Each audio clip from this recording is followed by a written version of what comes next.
పెసరగట్టుకండి ఒక కప్పుడు పెసరపప్పు అండి, ఒక కప్పుడు పెసరపప్పు అండి, ఒక మీడియం సైజు టమాటా అండి, 4 పచ్చిమిరపకాయలు అండి, కొంచెం ఉల్లిపాయలండి. తర్వాత పెసరగట్టు కాగిపోయిన తర్వాత నిమ్మకాయ కానీ నిమ్మప్పు కానీ వేయాలండి. ఉప్పు, కారం, పసుపు వేయాలండి. తాలింపు పెట్టాలండి. తర్వాత తాలింపు దినుసులతో పెసరపప్పు అండి కడిగి 2 గంటల ముందు నానబెట్టుకున్నాండి. ఇలా ఉడికిపోయిందండి.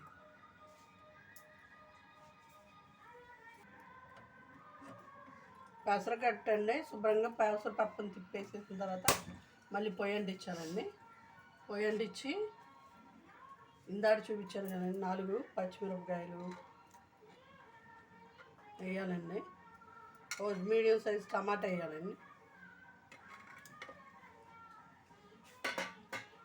కొంచెం చిన్నగా కొంచెం ఉల్లిపాయలు తీసాం కదండి, ఆ ఉల్లిపాయలు కూడా వేస్తాను.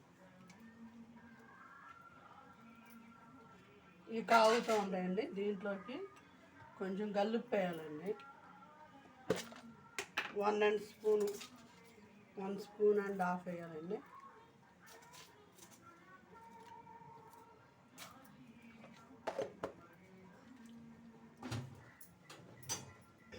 కొంతమంది కారం వేసుకుంటారండి, కొంతమంది కారం వేసుకోరండి.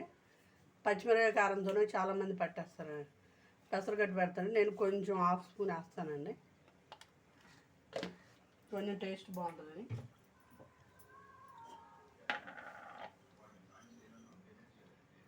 కొంచెం 1 స్పూన్ అండ్ హాఫ్ పసుపు వేయాలండి.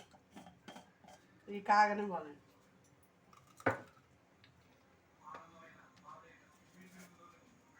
ఉప్పు సరిపోలేదండి, ఇంకో కొంచెం వేస్తాను. కొంచెం పులుపు వేస్తాం కదండి, అందుకని కొంచెం వేసానండి. ఇంకా 5 మినిట్స్ అవి కాగితే తాలింపు పెట్టేయడమేనండి. ఇంకోండి పెసరగట్టు కాగిపోయినాయండి. దీన్ని తాలింపు పెడతానండి. పప్పు బాగా ఉడిపోయింది కదండి, కాగిపోయినట్టేనండి. తాలింపు పెడదామండి.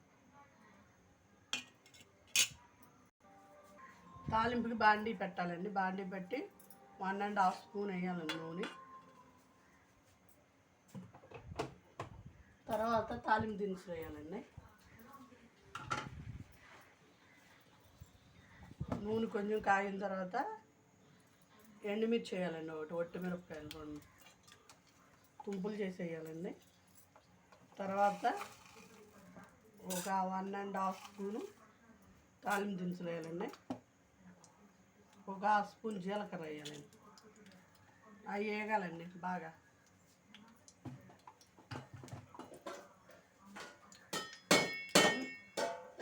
అది కదా కొంతమంది ఎందుకు పద్దాలు చేయాలి. ఇప్పుడు ఎల్లుల్లిపాయలు వేయాలండి. ఎల్లుల్లిపాయల తర్వాత కరివేపాకు వేయాలండి. స్టవ్ ఆఫ్ చేసానండి. ఆఫ్ చేసిన తర్వాత వేగిపోతాయండి ఇవన్నీ.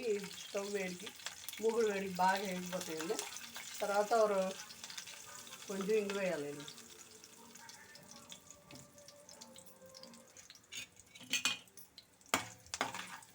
ఇంకొంచెం వేగాలండి. ఇంకో 2 మినిట్స్ తిప్పుగా ఉండిపోయి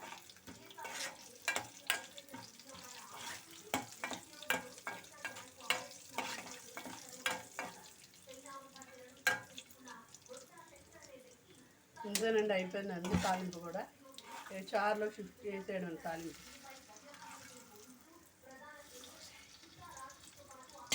ఇంతేనండి, పెసరకట్టు రెడీ అండి. మా ఛానల్లో ఈ పెసరకట్టు మీకు కనుక నచ్చుతుంది like, share and subscribe my channel అండి. Royal Rajeshwari vlogs and channel అండి. ఇది వేపుడు కూరలో చాలా బాగుంటుందండి. ఇది చల్లారిన తర్వాత అండి కొంచెం నిమ్మప్పు వేయాలండి. నిమ్మకాయ ఉంటే ఒక నిమ్మకాయ కానీ కొంచెం రసం ఉంటే కొంచెం నిమ్మకాయ వేసుకోవచ్చండి.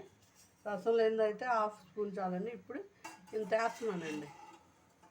నిమ్మప్పు సరిపోతే మళ్ళీ వేసుకోవచ్చండి. చూసి మీ పులుపుని బట్టి వేసుకోండి.